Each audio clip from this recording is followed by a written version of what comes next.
Hello everyone, this is Erik, the Asian movie enthusiast, and this is my review of The Blonde Fury, also known as The Lady Reporter, a Hong Kong action comedy from 1989 that stars Cynthia Rothrock.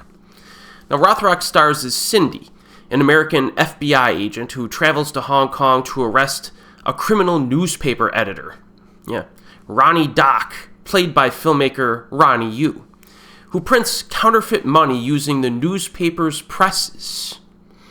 While investigating Dak's crimes, Cindy hooks up with her old friend, Judy Yu, played by Elizabeth Lee, an undercover cop, played by Chin Siu-ho, and an intrepid journalist, played by director Mang Hoi, to battle his kung fu henchmen. Yes.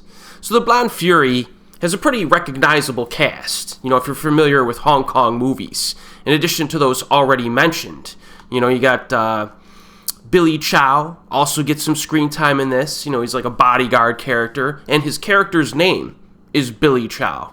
You gotta love it when Hong Kong movies do that. I mean, how many movies did Jackie Chan star as a guy named Jackie, Roy Chow, who some people would recognize as Van Damme's master from Bloodsport, is also in this, and he has a pretty funny connection to an American cartoon from the 1980s. His character makes a very strong connection to this particular cartoon, and you'll see which one when you watch the film.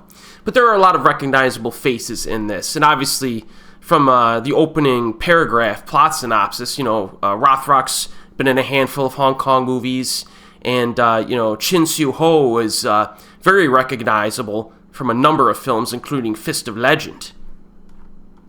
Now, after the opening credits, we get a short scene involving some white dudes in New York City who describe the plot for us. It's an efficient way of setting things up, introducing some characters in the plot. And then we're immediately introduced to Cynthia and her friend. Now, the good thing about The Blonde Fury is that Cynthia does get a lot of screen time, which is not always the case when you're talking about girls with guns movies. This particular subgenre of action film did tend to market films around a popular lady action star who, in actuality, had limited screen time in the film itself. And there are multiple situations where, like, a Moon Lee or a Yukari Oshima would be on, like, the cover of a VHS cassette, and they'd be in 2 minutes of the movie, or, like, a small section of the movie. But that's not the case here. Rothrock gets a lot of screen time, so you get what you want in this. Now, the story itself, not that well written, in all honesty, right? It's just, the mere premise of using newspaper presses to make counterfeit bills is quite odd and, not very feasible. And then some of the side plots are kind of silly, too, like a character who gets pumped full of drugs, and it makes him think illogically and go crazy. And the way he acts, it's just like, I'm not sure, what type of drug are they pumping into him? It didn't make a whole lot of sense.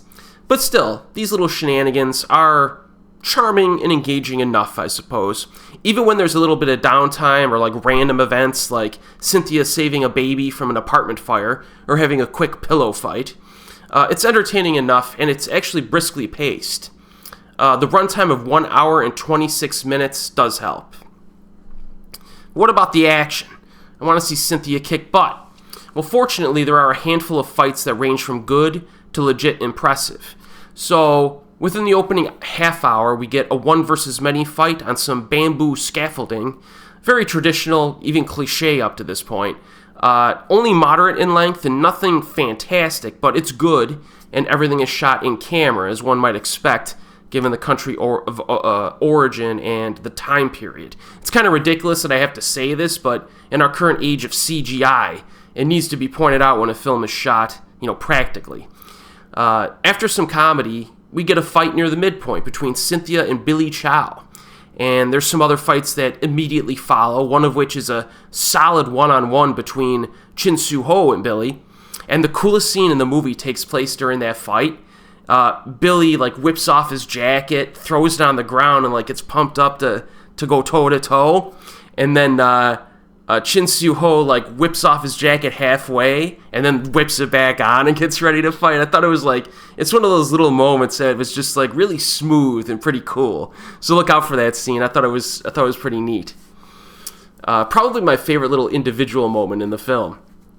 And then Cynthia gets another fight against a goon, probably her best of the movie so far. Takes place in an office, and they use nearby furniture quite nicely. And it finishes with a good stunt. And then you get the finale, involving Cynthia fighting on and around a huge, like, rope net, and then, a shipping container area. It's good, but it would have benefited from, like, a big baddie bodyguard instead of some random goons. Like, by that point, Billy Chow was just kind of out of the film, but I think they should have kept him in for, like, the big finish. I mean, overall, the fights in this are good and satisfying enough. Not as mind-blowing as some other Hong Kong movies, though. So if you're expecting, like, a classic of action, extravaganza or something like that, you're really not going to get that, but it's still good quality. There is some body doubling and some stuntman stand-ins that are noticeable at times, but still fairly well done overall, and Cynthia does do a lot of her own fighting anyways. There are also some continuity issues, like her hairstyle changing randomly at various points, but, that's just nitpicking. I do, if I were to summarize this, I would say I slightly prefer a few other of Cynthia's, like, Hong Kong vehicles over this. Like, Magic Crystal's probably my favorite of hers in terms of just entertainment value. And Righting Wrongs is another really good one. I would prefer those two over The Blonde Fury. And also, the final fight in Yes, Madam is better than anything in this film. Although, I have a review of Yes, Madam, and I've talked about my problems with that film, but the final fight is pretty fantastic. So, this is a sufficiently entertaining film, though. I do enjoy The Blonde Fury, very easy to sit through. It's a movie I will revisit on a regular basis, and I did purchase it for my Blu-ray collection. And it's deserving to be included in your Cynthia Rothrock marathon. The recent Region B Blu-ray from Eureka had a pretty nice transfer as well, and it's tricked out with special features. So I recommend you pick this up and check out some of Cynthia's other Hong Kong filmography, of which I have reviews of most of them. And as always, folks, I'll see you next time.